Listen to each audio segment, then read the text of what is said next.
Before you begin, remove the base enclosure, battery, and fan. Removal. Loosen the 6 captive P1 Phillips head screws that secure the heatsink to the system board in the numerical order indicated. Note: if the notebook is a UMA configuration, you need to loosen the 4 screws from the heatsink in the numerical order indicated. Grasp both ends of the heatsink, lift up and remove.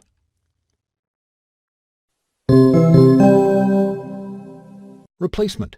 Note: before replacing the heatsink, the thermal grease should be replaced. The thermal grease should be replaced every time the heatsink is removed. Use alcohol in a soft cloth or an alcohol swab to clean all thermal grease off of the heatsink and processor. Use the thermal grease applicator to apply thermal grease to the processor.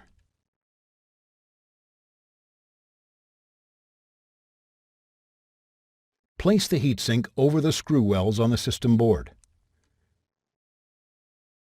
Tighten the 6 captive P1 Phillips head screws that secure the heatsink to the system board in the numerical order indicated. Note: if the notebook is a UMA configuration, you need to tighten the 4 screws on the heatsink in the numerical order indicated. Thanks for watching. Please click subscribe for more videos and weekly updates.